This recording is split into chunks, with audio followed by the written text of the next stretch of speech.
जय श्री राधे। पूज्य श्री सद्गुरुदेव भगवान के चरणों में प्रणाम।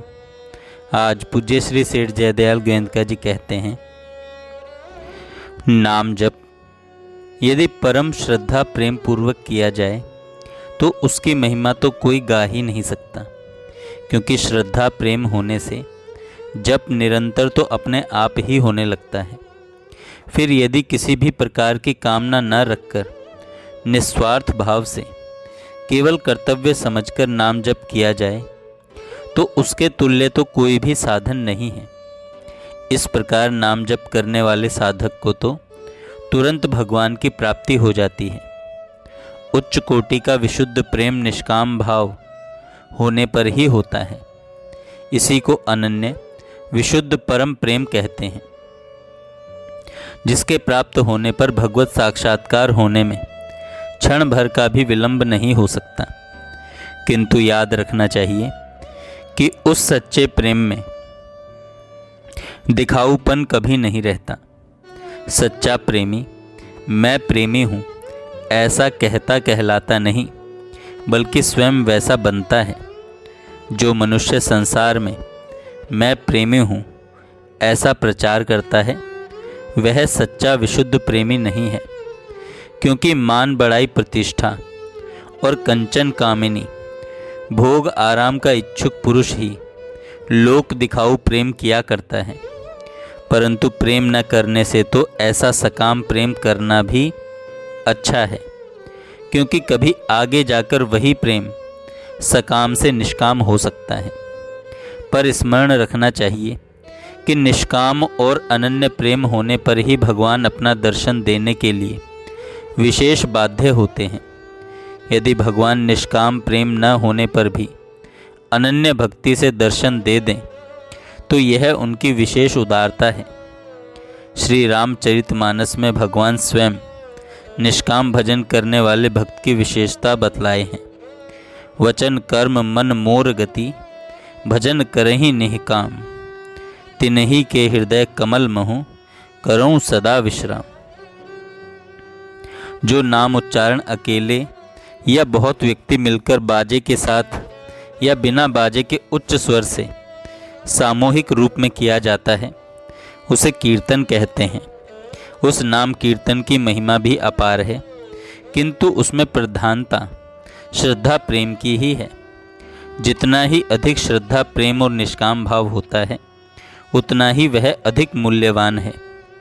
श्री नारद जी, श्री तुलसीदास जी, श्री सूरदास जी, श्री नरसिंह मेहता जी, श्री गौरांग महाप्रभु एवं मीराबाई आदि बहुत से भक्त कीर्तन प्रेमी माने जाते हैं। किंतु श्रीमद् भागवत में तो यहाँ तक बतलाया गया है कि जिस प्रकार अग्नि ईंधन को जला देती है, उसी प्रकार पवित्र कीर्ति श्री हरि के नाम का संकीर्तन जानकर किया जाए अथवा बिना जाने पुरुष के संपूर्ण पापों को भस्म कर डालता है। यही नहीं, भगवान नाम जप का बड़ा भारी प्रभाव है।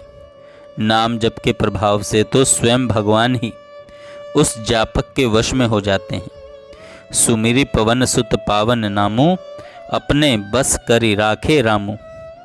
भक्त हनुमान जी भगवान के नाम में परम निष्ठा थी। भक्त हनुमान जी की भगवान के नाम में परम निष्ठा थी।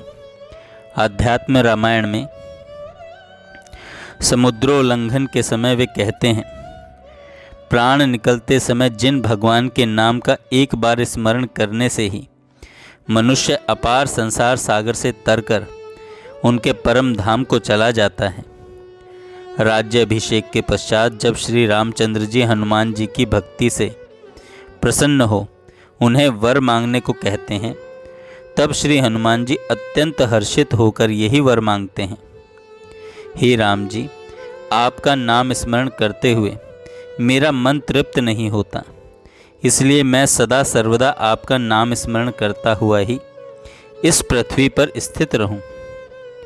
भगवान श्री राम ने उनकी इच्छा के अनुसार उन्हें वर दिया। श्रीमद् भागवत में भी कहा गया है, मनुष्य मरते समय, आतुर अवस्था में, गिरते या फिसलते समय विवश होकर भी यदि भगवान का नाम उच्चारण कर ले तो वह सारे कर्म बंधनों से छूटकर उत्तम गति को प्राप्त कर लेता है। ऐसा होने पर भी घोर कलयुग में मनुष्य उन भगवान की उपासना तत्परता से नहीं करते हैं। इतना ही नहीं, मनुष्य कैसा भी पापी क्यों न हो, नाम जप के प्रभाव से उसके सारे पाप नष्ट हो जाते हैं और उसका कल्याण हो जाता है। किसी कवि ने भी कहा है, जब ही नाम हृदय धर्यो भयो पाप को नाश, मानो चिनगी आग की परी पुराने घास। गीता जी में भगवान भी कहते हैं, यदि कोई अतिशय दुराचारी भी अनन्य भाव से मेरा भक्त होकर मुझको भजता है तो वह साधु ही मानने योग्य है, क्योंकि वह यथार्थ निश्चय वाला है। अर्थात उसने भली भांति निश्चय कर लिया है कि परमेश्वर भगवान के भजन के समान अन्य कुछ भी नहीं है। वह शीघ्र ही धर्मात्मा हो जाता है और सदा रहने वाली परम शांति को प्राप्त होता है। हे अर्जुन, तू निश्चय पूर्वक सत्य जान कि मेरा भक्त नष्ट नहीं होता। श्रीमद् भागवत में भगवान के पार्षदों के वचन हैं, सभी पापियों के लिए इतना ही सबसे बड़ा प्रायश्चित है कि भगवान के नामों का उच्चारण किया जाए, क्योंकि भगवान के नामों के उच्चारण से मनुष्य की बुद्धि भगवान के गुण, लीला और स्वरूप में रम जाती है और स्वयं भगवान की उसके प्रति आत्मीय बुद्धि हो जाती है। श्री सुखदेव जी परीक्षित जी से कहते हैं, अजामिल जैसे पापी ने मरते समय पुत्र के निमित्त से भगवान के नाम का उच्चारण किया था, किंतु उसे भी परम धाम की प्राप्ति हो गई। फिर जो लोग श्रद्धा विश्वास पूर्वक भगवान नाम का उच्चारण करते हैं, उनकी तो बात ही क्या है।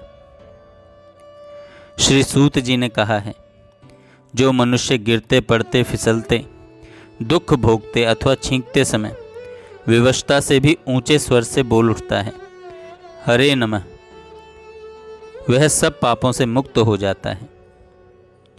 श्री नारद पुराण में श्री सनक जी नारद जी के प्रति कहते हैं, जो लोग प्रतिदिन हरे केशव गोविंद वासुदेव जगन्मय इत्यादि भगवान के नामों का उच्चारण करते हैं, कलयुग उन्हें बाधा नहीं पहुंचाता।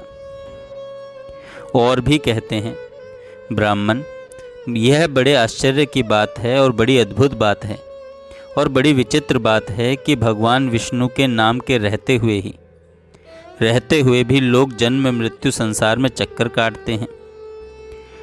जो सोते खाते चलते ठहरते उठते और बोलते हुए भी भगवान विष्णु के नाम का चिंतन करता है, उसे नित्य बारंबार नमस्कार है, उसे नित्य बारंबार नमस्कार है।